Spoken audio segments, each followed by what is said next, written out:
Mandibulise kuni bathandi bezemidlalo eMzantsi Afrika, ingakumbi kuni balandeli bebhola elikhulu ke laseMzantsi Afrika.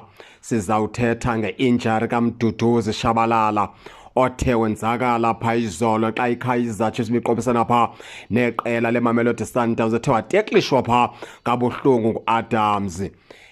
Ithi ke lento uMduduzi Shabalala uzoba ngaphandle kwisithuba ke esingange-5 weeks to 6 weeks. Umfana omdala loo nto yakuxela into yokubana ke yinyanga eneveki ezimbini ke leyo ezoba ngaphandle umfana omdala. Into ethetha ukuthi iKaizer Chiefs zaziququmbela ezi matches zokugqibela engekho phaa uMduduzi Shabalala. Nawukhumbula ke into yokubana ke ngokwengxelo zoogqirha bathi lo mfana ke uchache okanye wenzakale ithambo eliphakathi kwamagxa, laa nto kuthiwa zii-shoulders kuya phaa engqinibeni, laa nto kuthiwa yi-elbow. Kuthiwa kumfana omdala uchachambe ithambo ke liphakathi kwezo ndawo. Abanye ke bathi ke wophuke ingalo emveni kokubana ethe wakhatywa kabuhlungu phaa izolo uMduduzi kaShabalala ke baphulaphula. Injalo ke i-update malunga noMduduzi Shabalala ke baphulaphula ke akazubakho zonke ezi match iKaizer Chiefs ezishiyekileyo. Ndicinga uba ke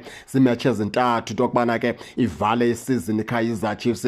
Ngomnye ke wabadlali iKaizer Chiefs bimjonga into yokubana ke angabheka phaa kwindebe yehlabathi, ngoba ke kaloku umlomzana Hugo Broos kuphela ke player ke ebebaneyithatha phaa kwiKaizer Chiefs. Loo maphupha ke wokubheka kwiWorld Cup phaa kuMduduzi Shabalala apheli lathe atshabalala loo mathuba. Akanoba saya phaa kwiWorld Cup umfana omdala uza kunesa i-injury yakhe iveki ezintlanu kuya kwezintandathu engaphandle phaa kwiqela ke leKaizer Chiefs. Udlalwe kabuhlungu, edlalwe kakubi phaa ngulaa mfana ke waka-Adams weMamelodi Sundowns. Phaa izolo laa mdlalo wayizolo ke bezidudulana baphulaphula, ayikho ebedlala ngcono kunenye, bezidudulana.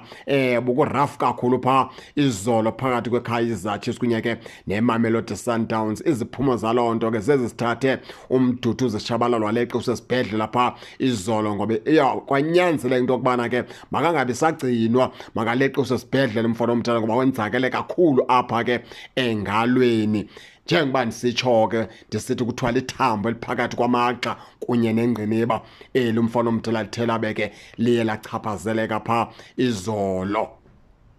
Siselapho ke kuMduduzi kaShabalala noWandile Duba, kuthiwa naye umfana omdala kune-injiranyana encinci ke ebesayinesa umfana omdala, ekubona ke into yokubana bayamthandaza into yokubana naye ikhawuleze iphele ngoba bayamdinga kwezi match zokugqibela.